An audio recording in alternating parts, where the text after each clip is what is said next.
अब मेरी दूसरी कविता, जिसको मैं सोचता हूँ, मानता हूँ कि मेरी कलम बुरा मान जाती है अगर मैं मातृशक्ति और हमारे सिपाहियों के ऊपर कुछ ना बोलूं तो, क्योंकि कोई भी समाज, देश, सत्ता सिपाहियों के बिना नहीं चल सकती, एक क्षण भी नहीं चल सकती।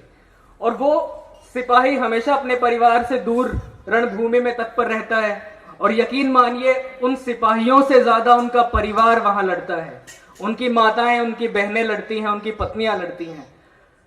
होता है यूं कि युद्ध की घोषणा हो जाती है, सभी सिपाही जो छुट्टी पर गए होते हैं उनको कमांडिंग ऑफिसर का संदेश आता है कि वापस आ जाएं, देश को आपकी जरूरत है। उस वक्त जब परिवार में खुशियों का माहौल होता है, पूरा मातम में बदल जाता है, तब वो सिपाही अपनी पत्नी, अपनी बीवी बच्चों की तरफ देखता है और सोचता है कि अब मैं क्या करूं, कि इश्क और इंकलाब में चुनाव करना था, दिल और देश का एक साथ बचाव करना था। उसकी मांग सिंदूर मांग रही थी, तब धरती मर मिटने का जुनून मांग रही थी। वो सजा जीवन के साज रही थी, तब जमी खून मांग रही थी। जिंदगी ऐसे दौराहे पर आ खड़ी थी कि दोनों तरफ जिम्मेदारियां खोले बाहें आ खड़ी थी। एक तरफ वो औरत थी जो मेरे नाम अपना सब कुछ कर चुकी थी, दूसरी तरफ वो भारत मां थी जिसके नाम मेरी सांसें हो चुकी थी। अब आप समझिए साहब गुरुदेव कि एक इंसान जिसके सामने स्थिति है कि अब वो घर से जाएगा, पता नहीं दोबारा वापस आए या ना आए, उसके बच्चे अनाथ हो जाएंगे, उसकी पत्नी विधवा हो सकती है, उसके माता पिता निसंतान हो जाएंगे। हमारे साथ क्या होता है कि हमारी जब माँ की और अपनी पत्नी की लड़ाई हो जाती है तो हमारे सर पे इतना बोझ आ जाता है कि इस दुविधा को कैसे सॉल्व किया जाए। हमें कभी किसी दोस्त से सहायता लेनी पड़ती है, किसी से। पर इस इंसान के सामने सबसे बड़ा धर्म संकट है, क्योंकि उसका जीवन कभी भी खत्म हो सकता है और उसका परिवार को कौन संभालेगा। उस वक्त उसके जीवन में जो नारी का महत्व है वो अपना जोश दिखाता है, जो हमारी मातृशक्ति है वो उसका ढाढ़स बंधाती है।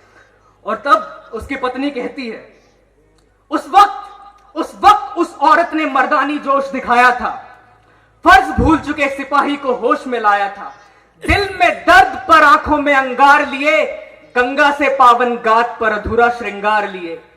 बिजली सी कौंध के बोली वो, जो शेर सवार दुर्गा के माथे की रोली हो।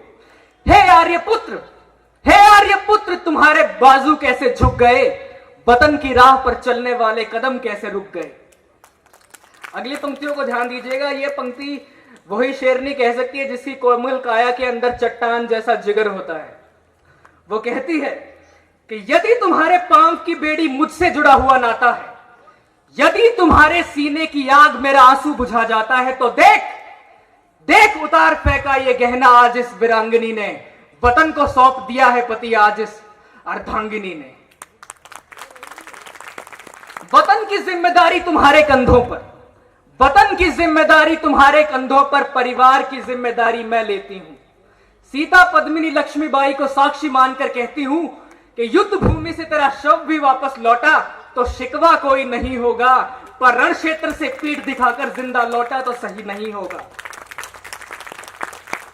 वतन की राह में ए आर्यपुत्र बढ़ जाओ, मातृभूमि के चरणों में अपना पुत्र धर्म तो निभाओ। हम फिर से जन्म लेंगे और दुनिया में आएंगे, इस जन्म में नहीं तो उस जन्म में एक दूजे के हो जाएंगे।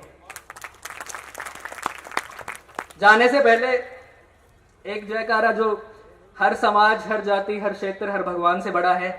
भारत माता की जय! भारत माता की जय! थैंक यू, धन्यवाद, थैंक यू वेरी मच।